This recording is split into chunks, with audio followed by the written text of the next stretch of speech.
हाय, परसों की शादी है और मेरा ब्लाउज सिल के नहीं आया, या फिर आज मेरी ड्रेस की मैचिंग की ज्वेलरी तो आई नहीं, सब ले लिया, चूड़ियां रह गई, अब क्या करूं। बच्चों की ये वाली पैंट तो फिट ही नहीं हो रही, इसकी तो दूसरी लानी चाहिए थी। आपके साथ भी ऐसा होता है ना वेडिंग सीजन में, जब बिल्कुल एंड टाइम पे तैयारी का टाइम होता है और आप खड़े होते बाजार में। होती हैं ये चीजें। या फिर बच्चों के पेपर हैं और घर फैला पड़ा है, या कोई और मेहमान आ गया, कुछ भी एक्स्ट्रा, और आप वेडिंग सीजन में हिम्मत हार जाते हो, पैनिक हो जाते हो, क्योंकि वर्कलोड बढ़ जाता है, चेंज हो जाता है हमारा शेड्यूल। आपके साथ भी ऐसा होता है? तो ये सबके साथ होता है। सबसे पहली बात, नॉर्मल है, लेकिन ये सब ना हो इसके लिए मैं आपके साथ कुछ पॉइंट्स डिस्कस करने जा रही हूँ जो मेरी हेल्प करते हैं और उम्मीद है आपकी भी हेल्प करेंगे। तो चलिए वीडियो शुरू करते हैं। हेलो दोस्तों, कैसे हो आप लोग? Welcome back to the channel live life easy. Wedding season start हो गया है और हमारे यहाँ पर हैं फिलहाल दो शादियां, और जो छोटे मोटे कार्ड्स आ रहे हैं दूर की शादियों के वो अलग हैं। तो अभी मैं आपके साथ शेयर करने जा रही हूँ कुछ ऐसे टिप्स जो प्रैक्टिकल भी हैं, इजी टू अप्लाई हैं, और आपकी बहुत बड़ी हेल्प इनसे होने वाली है। तो चलिए पॉइंट्स शुरू। सबसे पहला है फ्रेंड्स, सबसे जरूरी, जो आप इस वीडियो के तुरंत बाद जाके भी कर लेना, जितने भी आपके पार्टी वियर अटायर हैं, जितने भी, उन सबको आप ये करो कि जो गर्मी की साड़ियां और सूट हैं उन्हें डाल दो पलंग में, और उनकी जगह अपने लहंगे, गाउन, अनारकली, इन सबको ले जाके वहां पे टांग दो। इससे क्या होगा? पहली चीज, आपको सारे ऑप्शन आंखों के सामने रहेंगे कि आपके पास पहनने के लिए क्या क्या है। अब ये अकॉर्डिंग टू वेदर टांगना, जिनमें स्लीवलेस है या कुछ है और आपको पता है आप नहीं पहन पाओगे, उनको नहीं टांगना। जो आप इस मौसम में पहन सकते हो उन्हें टांगना। तो आपकी एक निगाह में रहेगी आपके पास टोटल कितने अटायर हैं जो आप वेडिंग के फंक्शंस में पहन सकते हो। दूसरा फायदा क्या होगा इससे, कि आपका अगर कोई मैचिंग उसमें लेनी है, ब्लाउज, दुपट्टा या ज्वेलरी या चूड़ी, वो सब आपको पता होगा कि भाई इसका ये नहीं है, इसका वो नहीं है। तीसरी चीज, अगर आपका साइज थोड़ा बहुत 19-20 चेंज हुआ है और आपको उसमें कुछ ऑल्ट्रेशन करवानी है, तो वो भी अगर आप अब से टांगोगे तो जब तक आपका पहनने का टाइम आएगा आपके पास एक टाइम का मार्जिन होगा। इनकेस टेलर लेट भी कर देता है या कुछ होता है तो आपके पास टाइम होगा, भगड़ दगड़ नहीं मचेगी। 3 चीजें हो गई। चौथी चीज होगी कि अगर आप एन वेडिंग में जाने से पहले या फंक्शन में जाने से पहले आपकी जॉब की वजह से या कोई गेस्ट आ गया या बच्चों का कुछ एग्जाम वगैरह आ गया, कुछ भी, सर्दी है, कोई बीमार हो गया, कुछ हो गया, आपको नहीं मिला टाइम एक दिन पहले सोचने समझने का कि क्या पहनूं, तो आपके पास बिल्कुल स्मूथ मक्खन की तरह ऑप्शन है। आप कोई सा भी एक अटायर निकालो, पहनो, वेकअप करो और आप गुड टू गो। तो ये बहुत बड़ी और लाइफ चेंजिंग चीज है कि आप अपने पार्टी वियर अटायर जो है वो निकाल के बाहर टांग लो। मैंने कर लिया है, इसीलिए आपको कह रही हूँ, बहुत सुख है इस चीज का। दूसरे पॉइंट पे आते हैं। ये सब हो गए इसकी फायदे जो मैंने आपको गिनवा दिए। उसके बाद सेम चीज बच्चों के कपड़ों में कीजिए, सेम चीज हस्बैंड के कपड़ों में कीजिए। कई बार क्या होता है, हस्बैंड के कोट हैं, जैकेट्स हैं या कुछ है, अब वो पिछले सीजन में अगर आपने ड्राई क्लीन करा के रखे हैं तो बात अलग है, या कोई मामूली सा दाग बाग लग रहा है और आपने पिछली बार छोड़ दिया कि कर लेंगे, और आप सडनली पहनने के लिए निकाले और उसमें कुछ कमी निकले, कोई बटन निकल गया, कुछ भी, तो वो भी आप अब जब आपने टांग लिए सामने और एक बार उनमें निगाह मार ली, तो आपका यह है कि वो चीज भी जो आपके कपड़ों में फायदे थे वही उनके कपड़ों में भी होंगे। उनका भी सॉर्ट हो जाएगा कि उनके पास कितने कपड़े हैं और कुछ लाने की जरूरत है या नहीं है। मोजे हो सकते हैं, रुमाल हो सकते हैं, या कुछ भी। इसके बाद क्या है, जैसे फंक्शन आ रहे हैं, क्या होता है कि मतलब एक शादी मतलब 5 फंक्शन, 2 शादी मतलब 10 फंक्शन। अच्छा, गेस्ट जो हैं वो कॉमन होने वाले हैं, वही यहाँ होंगे, वही होंगे।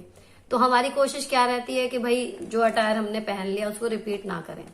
अब इसमें कोई शर्म की बात नहीं है, सबके अंदर होती है ये चीज, लेकिन हमें इसको थोड़ा सा ओवरकम कर लेना है। कैसे? मान लीजिए हमने कोई लहंगा और वो पहन लिया, तो नेक्स्ट टाइम आप उस लहंगे को ब्लाउज के साथ ना पहन के किसी कुर्ते के साथ मिक्स एंड मैच कर लो। मान लीजिए हमने कोई साड़ी पहन ली तो उसको आप इस बार ब्लाउज चेंज करके पहन लो। मान लीजिए कोई ब्लाउज हाईलाइट है, उसे आप 3-4 साड़ियों के साथ ट्राई करो।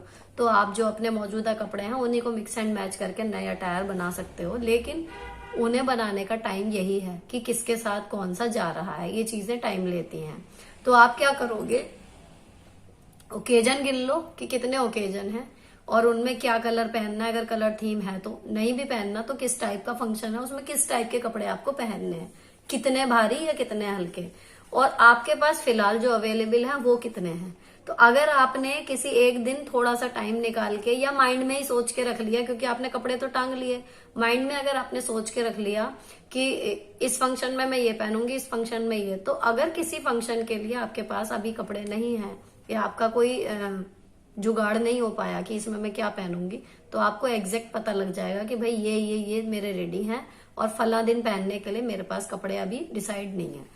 तो आपको एक प्रिसाइज पिक्चर मिल जाएगी कि भाई इतना है और इतना मुझे करना है। ये काम आप जरूर करो कि ओकेजन गिन लो, मान लीजिए हल्दी है कि इसकी हल्दी में मैं ये पहनूंगी, सेम उसकी हल्दी में भी चल जाएगा, ठीक है।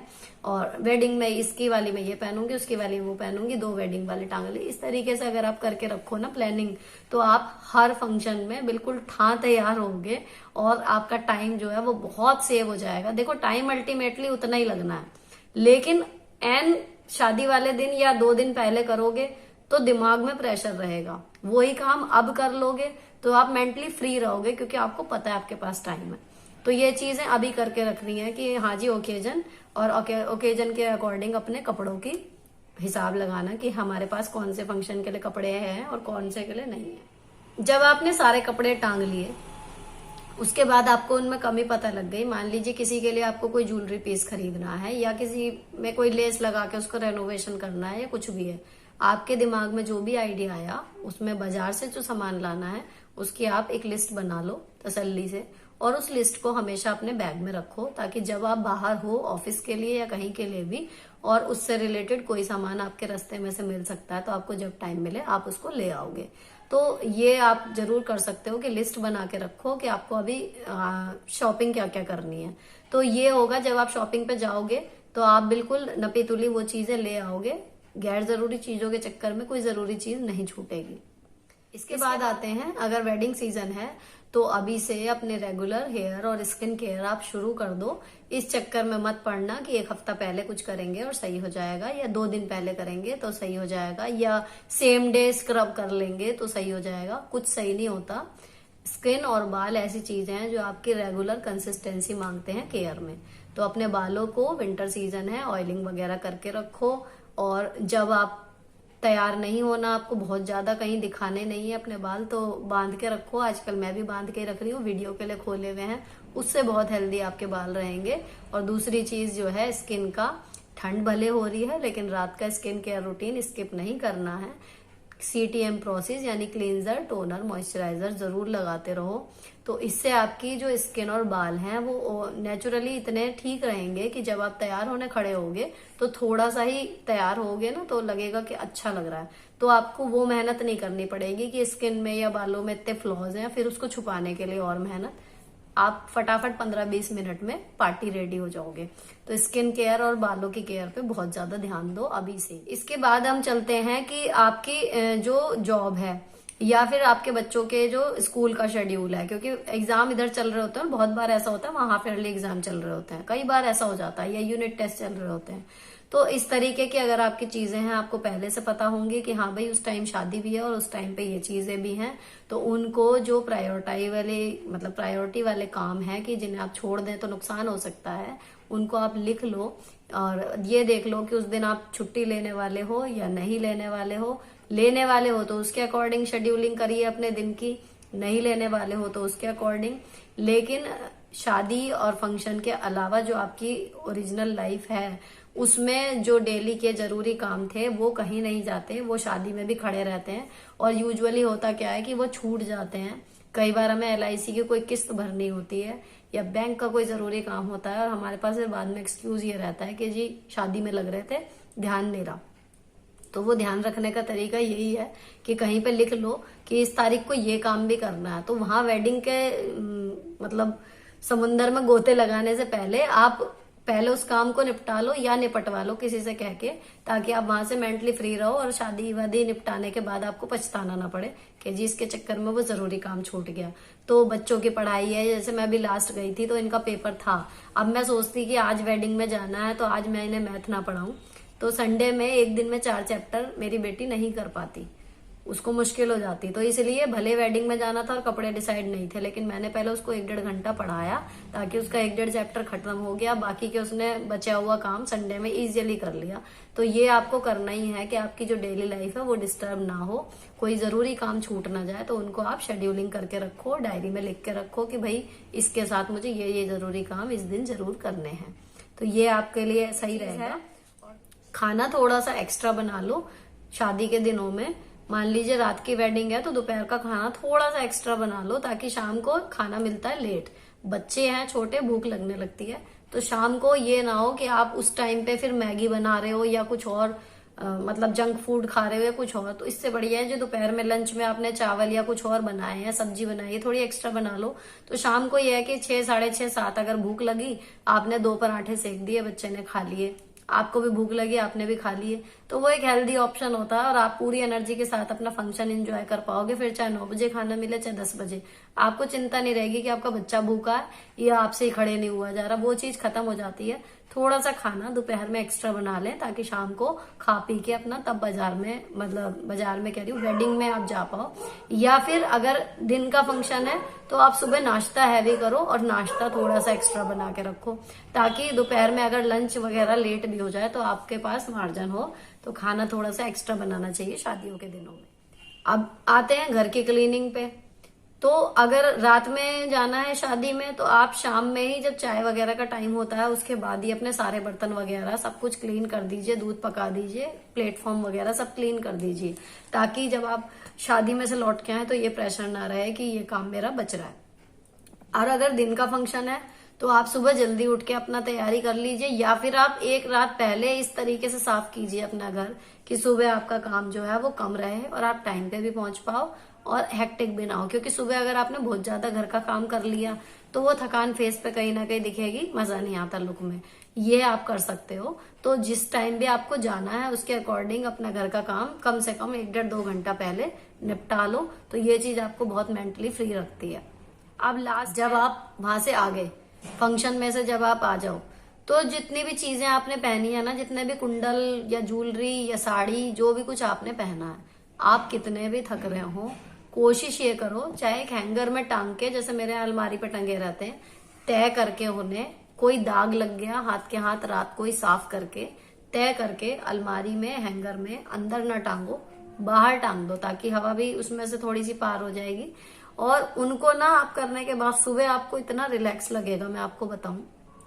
ज्वेलरी के लिए आप क्या कर सकते हो, जिन डिब्बों में से आपने ज्वेलरी निकाली है उन डिब्बों को आप तरीके से अपने ड्रेसिंग टेबल पे लगा के छोड़ जाओ, और जब आप वापस आओगे तो वहां से ज्वेलरी निकाली और वापस उन्हीं डिब्बों में लगाई और रख दी।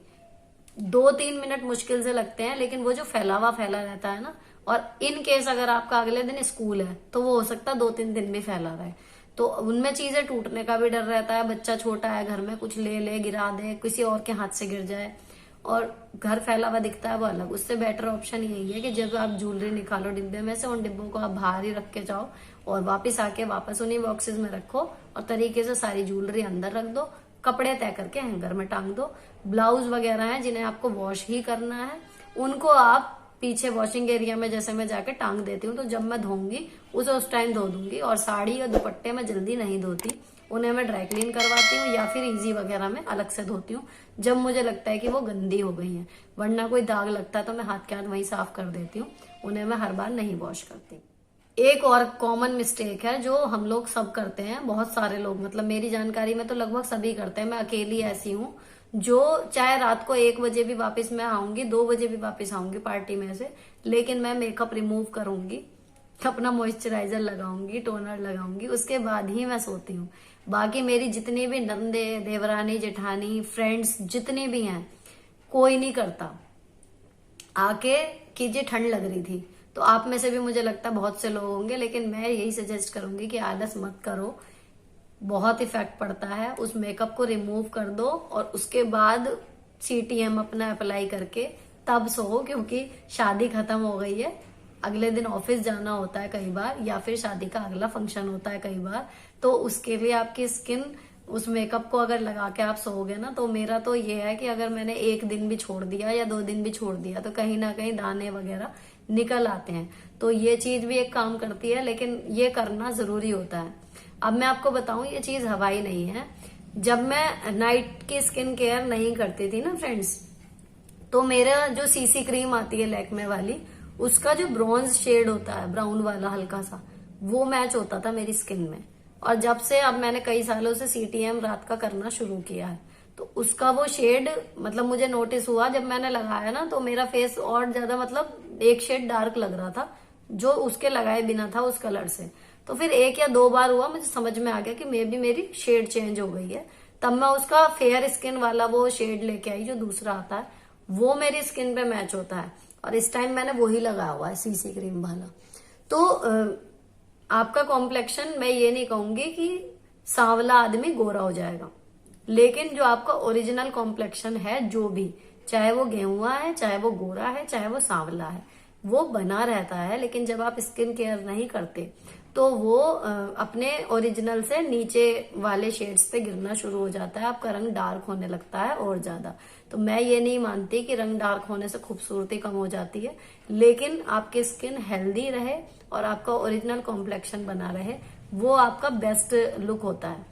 तो उसे बनाए रखने के लिए आपको सीटीएम जरूर फॉलो करना चाहिए। मैं अपने हर स्किन केयर वीडियो में बताती हूँ और इसलिए इसमें भी बता रही हूँ।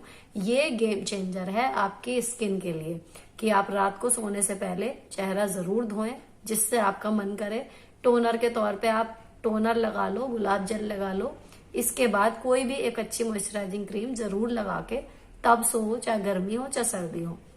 ये चीज आपका बदल देगी चेहरे का लुक, गारंटीड। क्योंकि मेरा बदल गया, इसलिए मैं गारंटी कर सकती हूँ। तो ये आज के कुछ पॉइंट्स थे जो आपको वेडिंग में फायदा करेंगे। मुझे पूरी उम्मीद है आपके लिए हेल्पफुल रहेंगे। अगर आपको ये वीडियो या चैनल किसी भी वजह से अच्छा लगा हो तो चैनल को सब्सक्राइब किए बिना मत जाइएगा।